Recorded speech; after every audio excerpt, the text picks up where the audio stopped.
the subject of self-examination, and the theme has been intra and transpersonal relationship examination. In other words, we are examining the relationship with ourselves, the relationship with others, and the relationship with God. But today's title is, does who you are align with what God says you are? Does who you are align with what God says you are? Remember what we've been looking at? Asking three questions. The first question, who do people say you are? Which we looked at last week. Have we ever analyzed and looked at what people say we are? You may be thinking that you are a very committed, maybe generous person. You are line up with what God says you are. So that's what we are looking at. And the scripture is we are looking at is 2 Corinthians chapter 13, verse 5. To examine yourself to see whether you are in the faith. That's what we are looking at. Yeah, so that's what we are looking at. So the questions, who do you say you are? We dealt with last week. Who do you say you are? No. Who do you say you are? We are dealing with it today. Last week, we are looking at what other people say you are. This time, we are looking at what you think you are, yourself. And then we'll use the Johari window, which I talked about last week, to see how we can examine ourselves and also how others can examine us. So it's about you. It's not about another person. This examination is not about another person. It's about you and it's about myself getting examined. And then we'll look at what does God say you are? What does God say you are? So who do you say you are is our first question. Who do you say you are? When you are moving about, when you are talking to yourself, you are alone, you are not watching anything, you are meditating, what thoughts run through your mind? Who are you? Who are you? That's a big question that we need to ask. So we are going to look at an assessment, God's assessment and your own assessment, and see how this aligns or contrasts. So we normally assess ourselves from a fallen nature. What I mean by assessing ourselves from a fallen nature is that we don't assess ourselves as the Bible says we should assess ourselves. Because we fell short of the glory of God. A man sinned against God, and his image of himself or herself has actually been distorted. The image of man has been distorted. So we are either underestimating or overestimating ourselves, which results in superiority complex or inferiority complex. In other words, instead of accurately assessing ourselves, we are either feeling inferior, where we feel low, or we feel superior over others. So overestimating, underestimating ourselves. We tend to rate ourselves on the basis of what we have, or what we do not have, or what we have achieved, or what we have not achieved. And in fact, years back when I was a student in the university as an undergraduate, a young person, there was a class, a topic in psychology. We were doing social sciences. I think it must have been fundamentals of social sciences. And in this course, we are talking about self-perception, how we assess ourselves. And the lecturer said, according to a particular theory, he said that we assess ourselves especially based on the type of job you do. So if you have a very high job, you feel very good and very, very superior. But if you have a low-ranking job, you feel very low. And that is human perception. So we want to assess ourselves.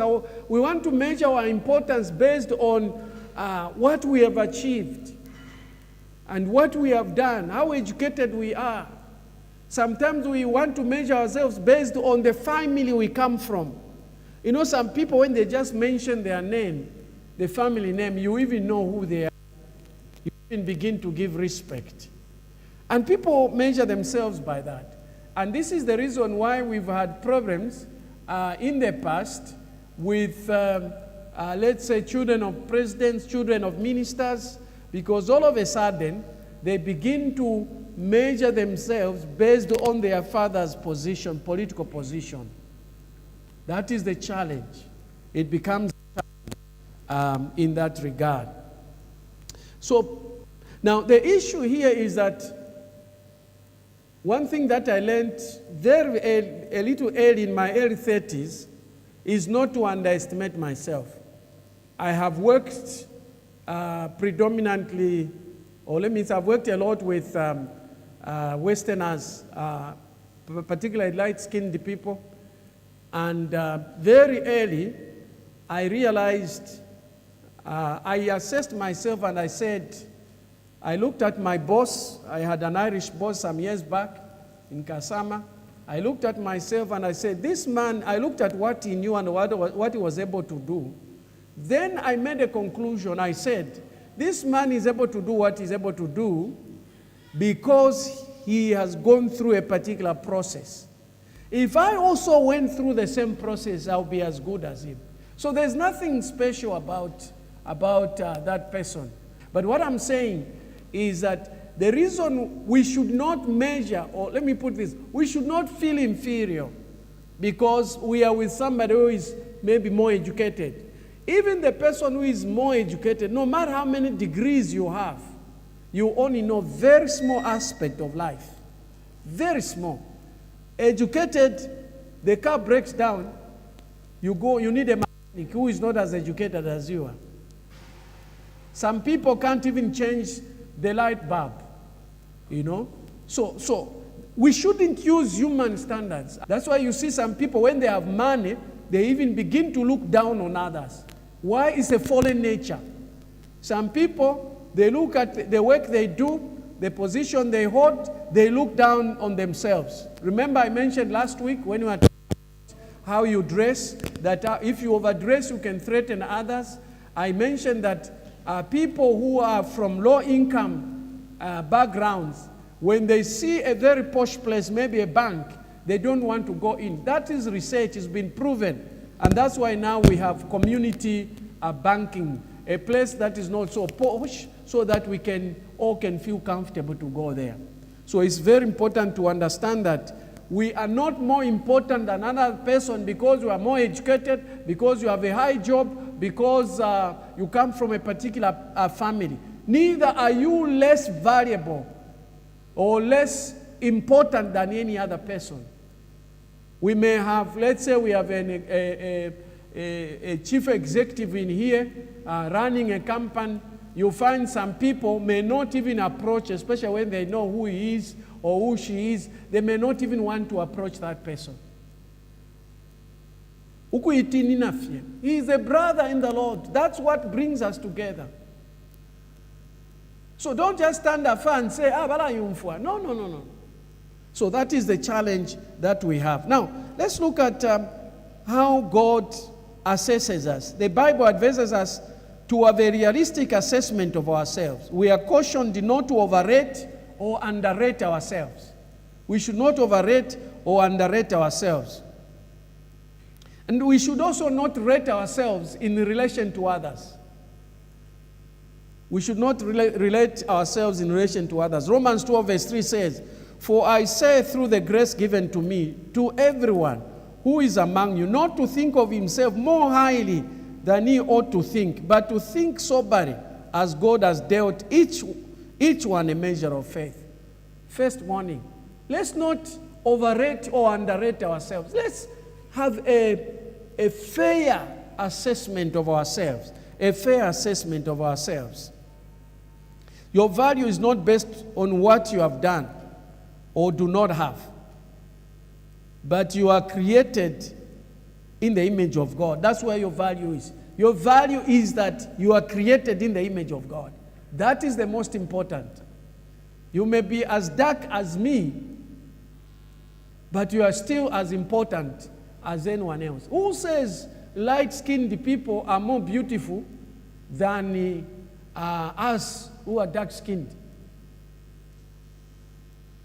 God is a God of variety. He created some Indians, others Chinese, Africans with big noses, so that we can breathe the oxygen of Africa, nicely. Others tall, others short, men, women. He's a God of variety. It's as a result of the fall of man that we have racism, tribalism, sexism, ageism, and whatever ism there is. Here's another scripture for Galatians 6:3. For if anyone thinks himself to be something when he's not, when he's nothing, he deceives himself or herself. Proverbs 21 verse 2 says, every way of a man is right in his own eyes, but the Lord weighs their hearts. 2 Corinthians 10:12 says, for we dare not class ourselves and compare ourselves with those who commend themselves, but they measuring themselves by themselves and comparing themselves among themselves are not wise. This issue of comparing with some people, this issue of looking at what somebody has and what you don't have is not a right way. It's a poor assessment of yourself. In most cases, we assess ourselves based on, we normally look up. By looking up is that we are looking at those we think have what we don't have. And that's what makes many people to feel inferior. You buy a car, you feel very nice.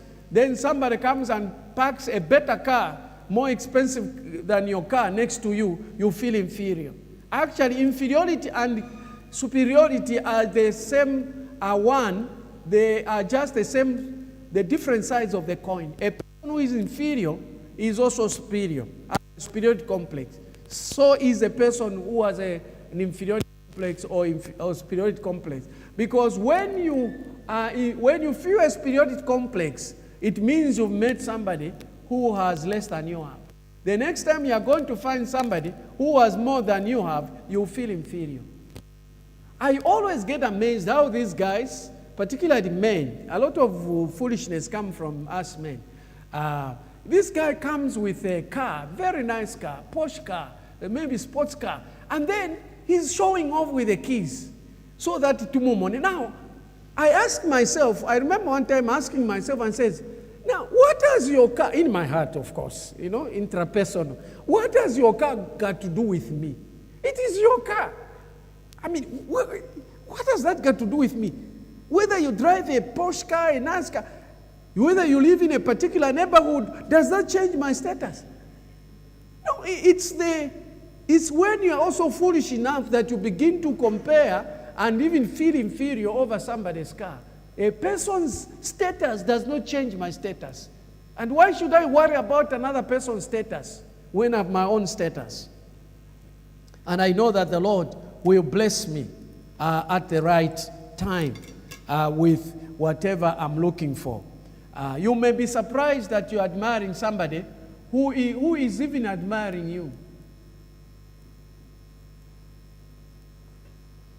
Let's look at the Johari window. The model for self and other people's assessment or examination. I mentioned last week that Johari window is a technique designed to help people better understand their relationship with themselves and others. It was created by two psychologists, Joseph Luft.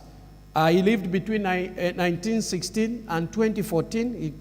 He just missed 2 years to reach 100, this person. Harrington Egma, and in fact the Johari, actually, if I recall, the word Johari comes from their names. Joe from Joseph, Harry from the first 2 letters there. So Johari window actually comes from their names. I remember when we were looking at this some years back. It was primarily used in self-help groups and corporate settings as a problem-solving exercise.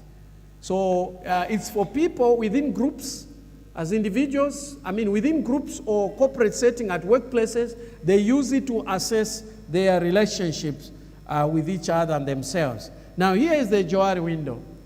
So you have here, okay, so you have, it's a quadrant also like the image character quadrant. You have this, which is called, first you have known by self, and known by self. Then you have known by others and known by others. So this is self, the top part is self, the bottom part is others.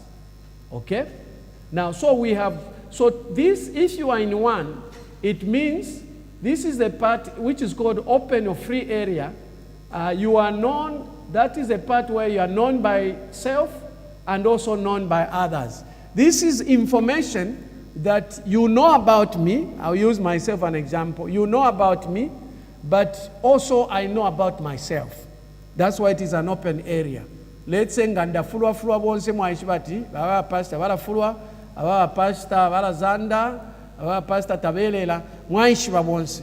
Ninji shiba na inemu ina tefo nava, na imuna mwishiba tefo mwava. So you know that you are like that. I also know that I'm that. Then, which area, where should we go? Okay, let's continue with self. This one, let me come down here. Here, number 3, this is unknown by others, but known by self. This is hidden. This is a hidden area. This hidden area, it means there are certain things that only me knows. The rest of you don't know. Maybe even my wife doesn't know. This is the hidden area. Okay? Then we have this area, which is a blind area. I think this is a very dangerous area. It's a very dangerous area. Because this area, it's unknown by self, but known by others.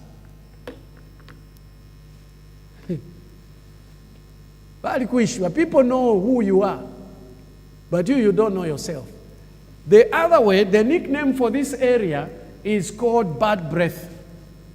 You know when you have a bad breath?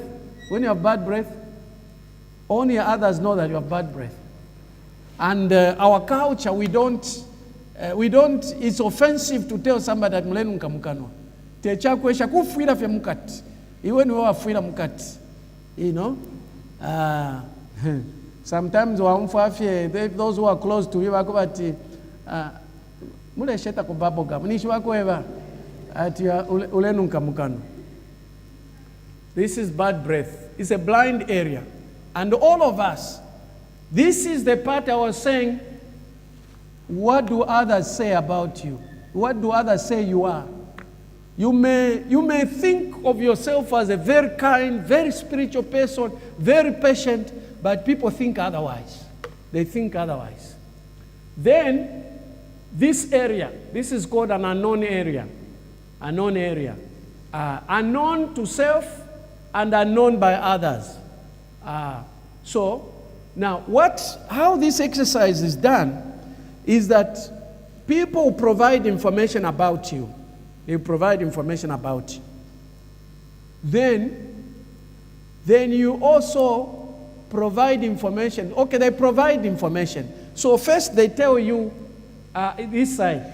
That some information, as they provide you that information, who you are, if you know about that, then that is also in an open area. I think in future, to know each other, one day, we'll just say, we are going to do Johari window.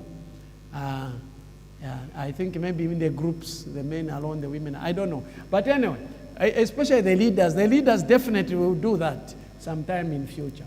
So they will tell you the information, then you tell them, I didn't know about that, then it comes here. I didn't know about that, it comes here. Don't know about that, that was the blind area. Then here is called self-disclosure. You tell them something that people don't know about you. No, self-disclosure is here. This one is feedback solicitation. You solicit feedback. Here you tell people. Then here, what happens here is that it's called shared discovery.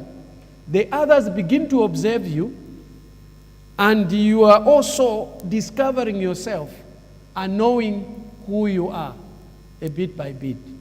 So this is the model that can be used to actually assess yourself and also assess others. Others assessing you. It will take a long time for all of us to go around each person. We take this one to Amchita assess, then we go through this process. It's a long, long process. Yeah, the other things, you just, you read them. I've already explained in the interest of time. When I send this script, you'll be able to just read through. So the question is, what is the importance of human examination by self and others? And I'll again go quickly here. I want us to get to where God is assessing us. So self-reflection, when we inquire about what we or others think of us, it prompts introspection. Introspection means looking at yourself. We evaluate our behavior, choices, and values in light of external perception, leading to increased self-awareness. If people told us more of who we are, we will know more about ourselves. We may think we are perfect, but not knowing that what people think of us is actually the opposite.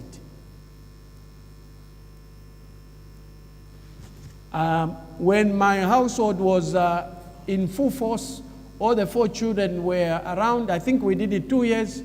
We would sit and let everyone go around, say something about each member of the family. It was a very risky thing I did.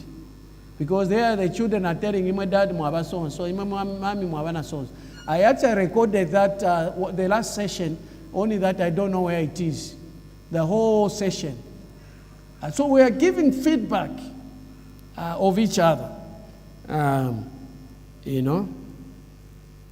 Understanding perspective. Different people may perceive us in various ways based on their experiences and interactions with us.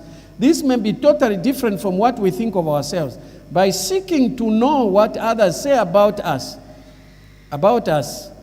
and others, we gain more comprehensive understanding of who we are or how we are seen. Remember, there are certain things that people know about you that you don't know about yourself. And only those people who know you can tell you. And the people that actually first and foremost who should tell us are our spouses. That is if we have ears to hear. Because each one of us knows something positive about our spouses, but you don't want to tell them. Because marriage is also very political. Eh? You don't want to go into certain areas, so sometimes because he knows and she knows who you are and how bad and terrible you are. That part, she doesn't know, he doesn't want to tell you. But I think women are better off than us men. I hope I'm not using my wife as a sample. That is very easy to receive feedback because women don't have an ego. Us men have something within us called an ego. It's called the ego. Yeah, anyway, so that is the challenge that we have. So when we know how others think of us, we can be able to adapt our communication. I can give you one example. My mentor with public communication is my wife, and yet she can't stand here to preach. Why? Even no matter how much I got upset, she still kept on giving me feedback. On radio, she's the one who was, mwachilanda fast. Lelo mwachilanda bueno, mwachiwako slow, mwachiwa calm. That was better. Mwachiwa too fast. Mula minama words. Mula put kishama sentences. Feedback. You get feedback. This enables us to adapt our communication and actions accordingly. If people tell you, you should change, I should change. No matter how painful, because certain things are painful when people are telling us who we are. Feedback for growth. Constructive feedback from others and from ourselves is a valuable tool for personal development. Now, I can never give feedback if I know you are going to be upset. If I don't know who you are, I don't know you very well, I do not give feedback people that I don't know very well. Some people, we have Cho and Chise. He tells me this, Doc, you are like this. I said, and I always know about so, you know. But others, if I don't know you personally, at a very close range, I will not give feedback. But I don't hesitate to give feedback. I give feedback, especially something that has to do with growth, personal growth. Maybe you preach, I can add, no, next time you do like this. I tell you the perfect thing, even when I'm making the same mistakes I was telling you, the same mistake I was telling you not to do. So coming to terms with how we perceive ourselves and how others perceive us provides specific insight into areas where we excel. Some years back, we had just gotten married, and at home, we had the Morris chair. You know, remember Morris chairs? How many know what Morris chairs are? You know? So, and this, we had a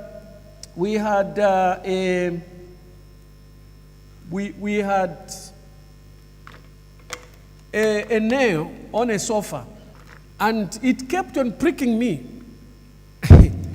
Then I was complaining to my wife. I said, this nail, I don't know, I've tried to remove. Then she just told me, you have not just taken it serious. I can't remember how exactly she put it.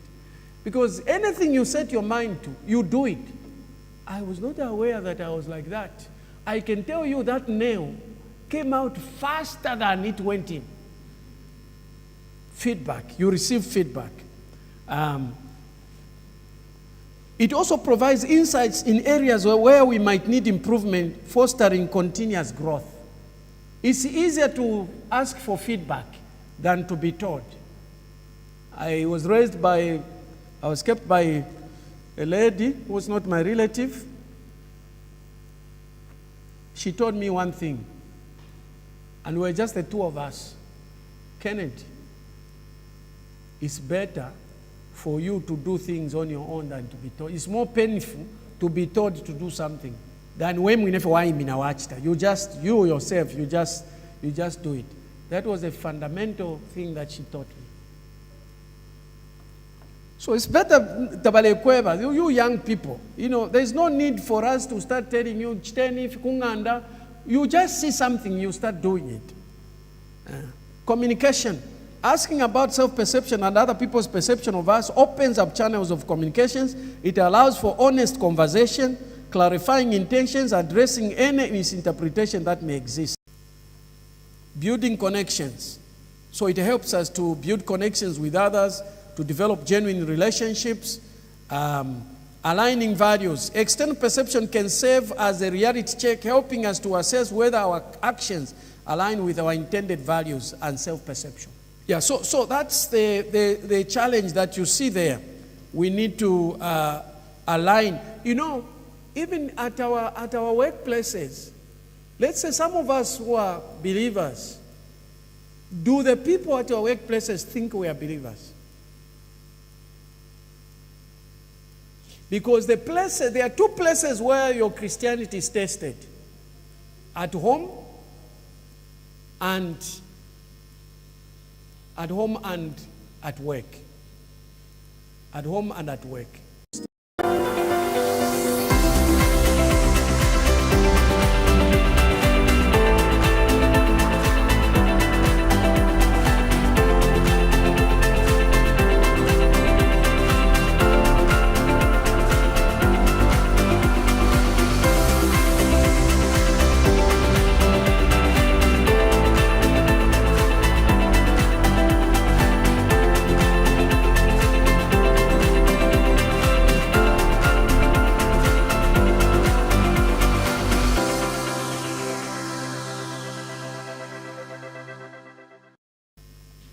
Okay, now let's quickly look at God's assessment of us.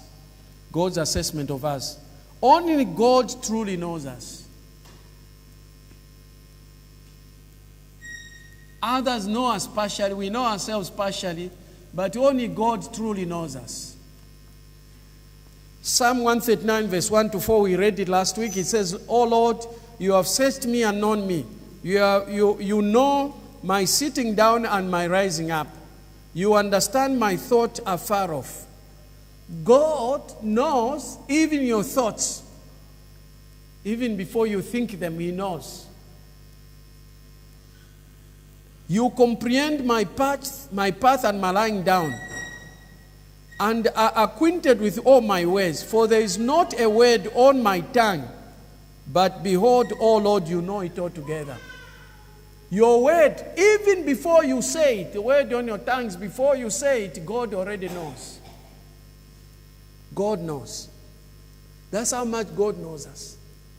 We don't have to pretend when we go before God. I remember some years back, one young man, we were discipling some young men, and my wife asked this young man and says, yes, I don't know, are you praying for marriage? Or I don't know, it had to do with praying for marriage. He said, yeah, son. He was feeling shy to go to God and pray for a wife.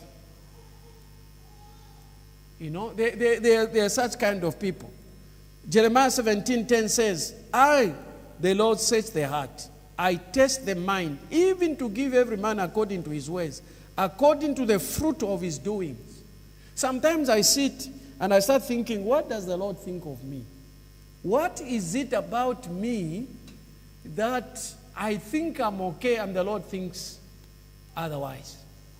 I don't know if any of you do that. You know, is my behavior, is what I do, is my attitude towards people, is my generosity in line with what God would want me to be or to have? And it's very important to pray the prayer that David said, "Search me, O Lord. Search me and show me if there is iniquity in me." Remember last week we said it's very easy to see faults in others than in you. Very critical of others. We are normally very critical of others. Not knowing, just as critical as you may be with others, or you are with others, is the same way. They are also as critical as you are. Some of us may think we are more intelligent than others. But others also think they are more intelligent than you. Of course, all of us are more intelligent than others in one area. No one is intelligent in all areas. And that's why we should learn not to force intelligence in children. I've accepted all my 4 children, and I notice their intelligence. Some may not be academically as intelligent. We may have to push a bit, but they're very intelligent in other areas.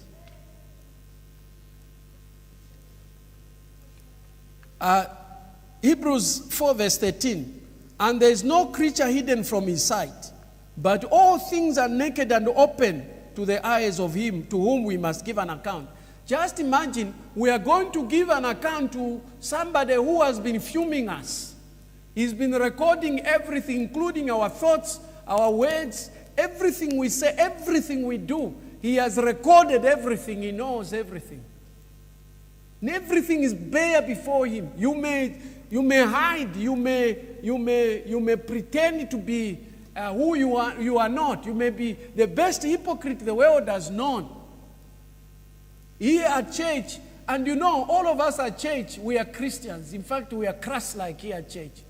If anything, but I have bad news for you. Because even the devil, when he comes to church, he is as good. The Bible calls him an angel of light. He is like an angel of light. He comes and pretends to be like an angel of light. Somebody said Hollywood has lied to people to think that the devil has horns and has the skin, peeling, falling off. That's not how the devil is. The devil comes like a gentleman, handsome young man, educated with speaking very good English, like a beautiful woman. The same woman that you have said, I would like to marry a woman like this. That's how the devil comes. The devil doesn't come. I mean, who would run to the devil the things are peeling? The skin is peeling. No. Luke 12, verse 6 to 7 says, "Are not 5 sparrows sold for 2 copper coins? And not one of them is forgotten before God. But the very hairs of your head are all numbered. Do not fear, therefore. You are of more value than many sparrows." God knows the number of your hair. Today you combed, and when you combed, some hairs fell off. He knows, he can tell you how many of the hairs fell off to the ground when you are combing. So some of us, he knows the number of our hair, the number of our beard, and the number of our, the mustache. He knows everything. Now, if God can know you to that detail, what is it that He can hide before you? Of course, this one is encouraging you that don't feel less valuable, because God takes care of the sparrows, the simple birds that we were killing with catapults as children and eating them. God knows them. He says that, "Are not 5 sparrows sold for 2 copper coins? And not one of them is forgotten before God. But the very hairs of your head are numbered. Do not fear, therefore. You are of more value than many sparrows." Some of us may be going through a challenge, economic situation, emotional situation, different types of challenges. You don't think that God doesn't know what you're going through. He knows what you're going through, but He has allowed for a particular purpose. For a particular purpose. And what purpose? For your own good. Something good out of you will come out. He's building your character. Sometimes He does that so that you can come and help somebody else. But also He's allowing that, you to go through that, specifically for His own glory, because ultimately whatever happens to us is to God's pleasure. It's for His own good. So He can even allow you to go through pain, terrible pain, if something good will come out for His own good pleasure. And that's a hard truth, because our God is sovereign. He owns everything. Everything is His. Your life, totally, everything, you yourself, is God's. He can do anything with your life. But the good thing is, okay, not that the other one is a bad thing, is free will. God has given us free will to choose to be used of God or not to be used of God. You can decide how much you want to be used of God. So now when we bring back the Johari window, we see that God is the one who knows the unknown area. He knows the unknown area.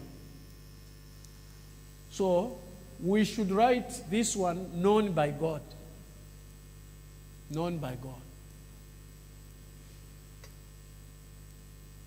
So because of that, because it's only God who knows all of us, we should give everyone a benefit of doubt. We should give everyone a benefit of doubt. What do I mean? Even those people that look spiritual, even as, I don't know how you think your pastor, how spiritual your pastor is, your elders are, whoever you think is spiritual, also give them a benefit of doubt. Why? You don't know them fully. What if they're just pretending? Or what if they've shown you their best side? So, you give them a benefit of doubt. So that the day they fall, you just say, "Oh, anyway, sorry. Let me also be careful."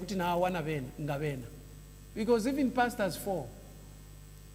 Pastors fall. Last week, John General has been he's been trending. How many people heard the story of John General? John General? Okay, the rest of you are not on Facebook, but you are not on social media. And you don't have a close friend who is on social media. What has happened, we can't talk about it in church. And yet he's supposed to be a pastor. Yet we can't talk about what he did in church. So, even those that we think are carnal, we should give them a benefit of doubt. There are people you may think they are very unspiritual, but you don't know how spiritual. You don't know maybe before the eyes of God. God values them more than you. who shows off, especially us who are public figures.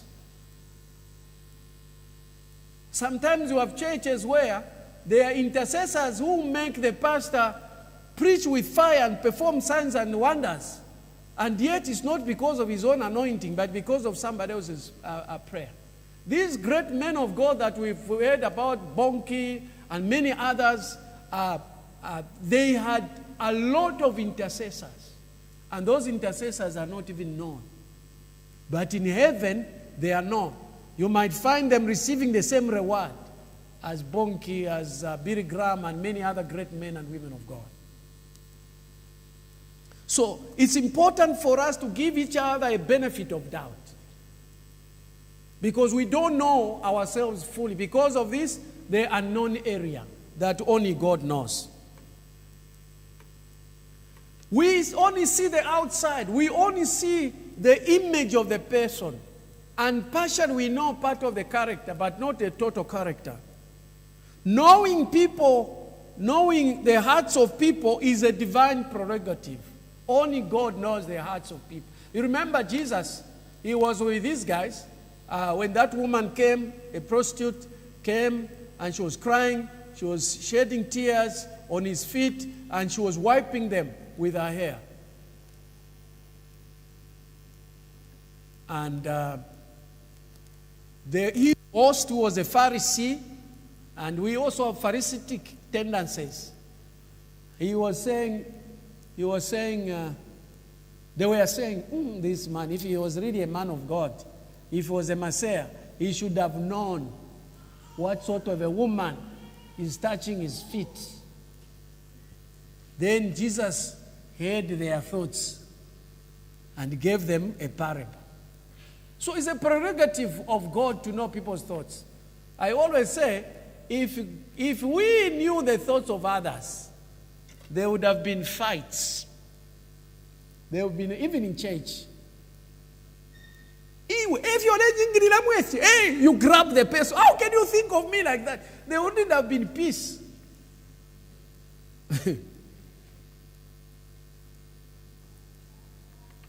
1 Samuel 16 verse 7. This is the story of Samuel is told to go and anoint the next king, the next king, not the first king, the second king of Israel, selected by God. The first king was also selected by God, but to meet their human requirements. He picked a man, everyone said, yes, this deserves to be our president. The first king, Saul, the Bible says he was shoulder taller than everyone else in Israel. Not in a small group of people, the whole country. I was doing an assignment at one NGO, and these guys were cracking jokes. And this guy said, in my family, I am the shortest. And this guy is tall, eh? Then he points to his friend, workmate, who is short, and said, but you in your family, you are the tallest. Then how short is the shortest in his family? He was making fun of him. So Saul was shoulder higher than everyone. So when he stood with other people, he was tall, handsome. And yet he had a very poor self-image. When they went to anoint him, he was hiding at the rubbish pit. He said, who am I? From a small tribe, from a small family, tribe of Benjamin, from a small family. He had such a low self-esteem. But when he became president, he became puffed up, proud. And don't we see, even, we've seen it in Zambia, how people come looking very low and very humble. And then when they become presidents or become ministers or become something else, how puffed up they become, you know. So this, he asked the men. God does not tell us everything in advance. It's his prerogative. That's why you people want always the prophet to tell you what is going to happen in future. Good luck. He told the prophet, I said, this is a man who used to speak to God, used to hear his voice, where he started hearing the voice when he was young. God just told him, I have identified, selected somebody from the house of Jesse. Go and anoint him. He didn't tell him in advance. So the firstborn passed. He said he's not the one. Secondborn passed. He said he's not the one. In fact, I think when the firstborn passed, he looked like, yes, this one is king material. This is when God said, he says, I've rejected him. He's not the one. But the Lord said to Samuel, do not look at his appearance or at his physical stature, because I have refused him. For the Lord does not see as man sees. Remember, how does man see? The Lord does not see as man. Okay? For the Lord does not, for man looks at the outward appearance, but the Lord looks at the heart. Do you know why we are conned? We are easily conned by smart-looking people than by dirty-looking people. Person comes in a jacket, in a suit.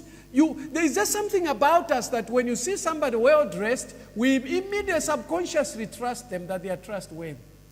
Even when you get a product, you look at a product, there are misspellings at the cover, you begin to doubt the quality of the product. That's us, human beings. We look on the outside. We judge people by the way they look.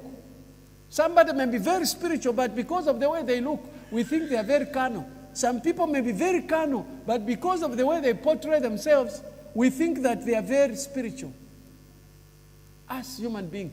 That means if you are going before human beings, mind how you look, because they will judge you by your appearance. Don't just say, no, God looks at the heart. Yes, we agree God looks at the heart. But we look at your outward appearance and will judge you by your appearance. If you go to the hospital and you are wearing the doctor's gown, we will think you are a doctor. If you are wearing the nurse's uniform, we will think you are a nurse. If you are wearing a very tight clothes, a mini here and a mini there, we might doubt you. No matter how spiritual you are, we may think you are the lady of the street. We look at the outward appearance and make judgment. So mind how you appear, even your workplaces. Some of you may not have been promoted because you don't look like managers. You look like casual workers. The managers want to promote those who look like them. So change how you appear. Why the condition of a heart is important, I'm closing. Why the condition of the heart, of man's heart, is important to God. God values the heart because it reflects the true nature of an individual. You young people, young women, young men who are not yet married, you are looking for a spouse, please be patient. Let it take as long as it can. Look for a right person. Pray, intercede to find a person with a good heart that my wife found in me. She waited patiently and prayed and fasted, with a friend. They were praying and interceding. I felt the prayers and I gravitated to her. Remember, a person, the only enduring thing about a person is their character. Their character is who that person is. You pay a heavy price by rushing. Particularly you young women today, you young women are panicking for marriage so much. I don't know. Anyway, the society has changed and you are even taking initiative. Let me tell you, a man, valanda ati mumutu wa munzako niziko lina. Mumutu wa muamuna niziko linangu. Maybe in America, you can't understand. A man does not like a woman who throws herself. I'm talking about a woman. A woman who throws herself on a man. Men want to move, not women white. Then in his mind he starts thinking, think she's desperate. I think, anyway, we'll talk when we deal with young people's issues. God values the heart because it reflects the true nature of an individual. Going beyond outward appearances, God assesses the inner character and spiritual sincerity. Spiritual sincerity. Again, some years back, as a student, I was conversing with this sister. We were not in the same class, we were in the same fellowship. And I was worried that I might change. And I was saying, I hope I won't change, and become a bad man. And then she assured me, Kennedy. I felt very nice. As a young, I think you won't change. You will just be good. And I think she was correct. I think I haven't changed. Maybe I've become better. Anyway, my wife can confirm, and probably the children. The heart is very important to God because it is considered the center of one's being, encompassing emotions, thoughts, and intentions. We may think we are doing the right thing. That's why it is important for God to examine us, even expressing devotion with words like, Lord, Lord. But on the last day, we may discover that God did not know us. Not everyone, Jesus said, who says, Lord, Lord, to me, Lord, Lord, will enter the kingdom of heaven, but only the one who does the will of my Father in heaven. Therefore, it's important for us to be sincere and obedient to God and have a strong relationship with Him, where our actions align with His will, ensuring a genuine connection and that extends beyond mere outward expressions. There is a danger of paying a heavy price through sacrifice when, in actual fact, we are doing it in vain. You can sacrifice as much as you can. You can even give as much as you can. In fact, the Bible tells us, that, as Paul wrote, he says that, first he says, I presented to them the gospel. He went to Peter and the others. The gospel that I preach among the Gentiles. I wanted to be sure I was not running and had not been running my race in vain. Every time, even if you feel God has spoken to you, even if He spoke to you and you thought God spoke to you in an audible voice, go to other spiritual people and ask, this is what I heard. Could it be God? Paul was visited by Christ on the road to Damascus, but Jesus discipled him in Arabia, but he still went to the apostles and said, I want to know whether what I'm preaching is correct. The rest one says, though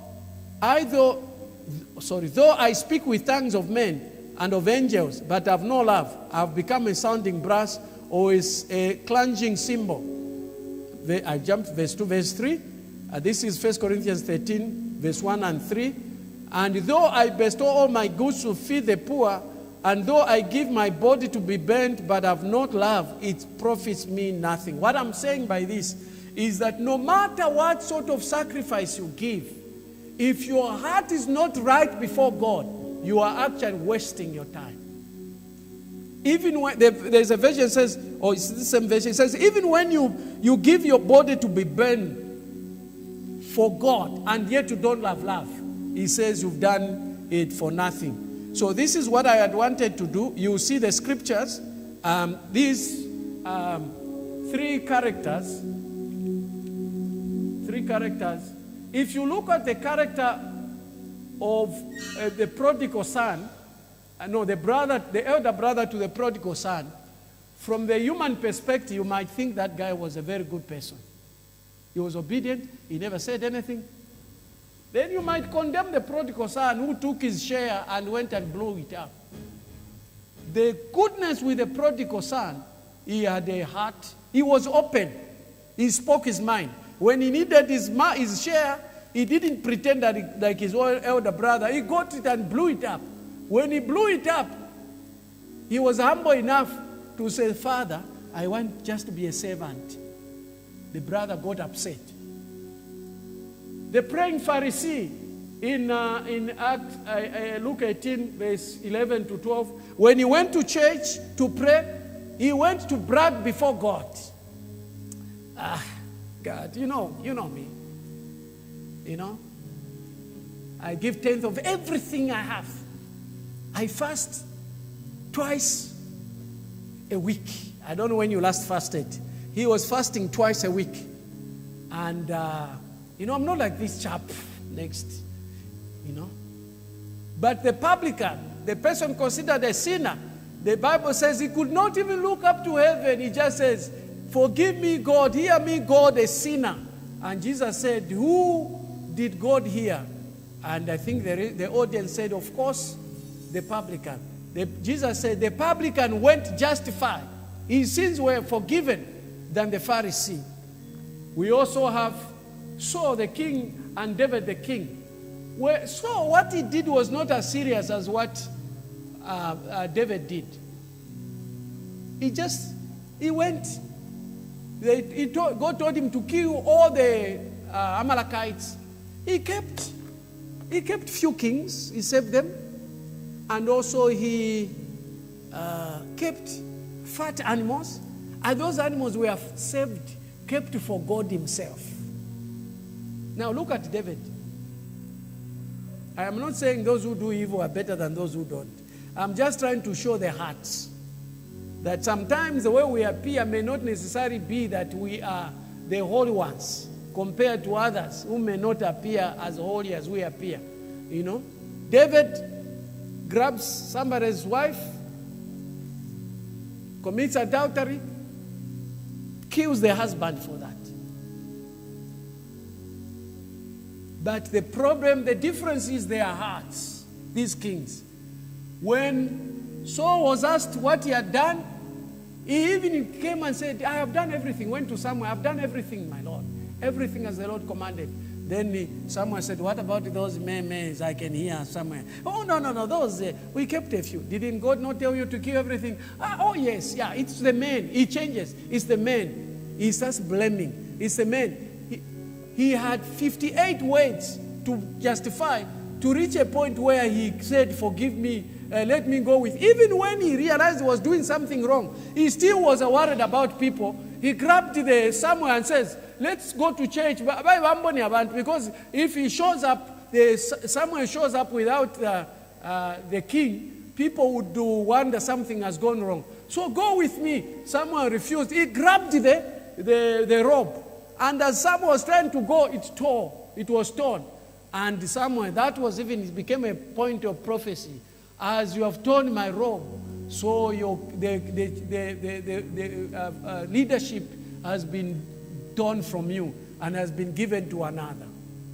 But when David, condemning the man, the proverbial man who stole a cow from this man who had only one calf, but him had many cows and killed it for his relative, for his visitor, when he said, thou art a man, 6 words, I have sinned against the Lord. There is the 6th, I think. That's what he did. I have sinned against the Lord. Brethren, we need to have hearts that are tender. Even when people injure you, even when people offend you, don't say, who do they think they are? The question is, who do you think you are yourself? Humbleness. Our hearts are very important. God looks at our hearts. And the Bible says the heart of man is desperately wicked above all things. Who can know it? Only God knows. In other words, that we know. Bemba translation. Yalandat umutima wa muntu wali sha. The heart of man is so sick with sin. Who can know it? That's our hearts. So we need to examine ourselves. Shall we stand? We need to examine ourselves. And look at ourselves. Assess ourselves. Assess how you relate with others, how you deal with others, your relationship with God. Hallelujah.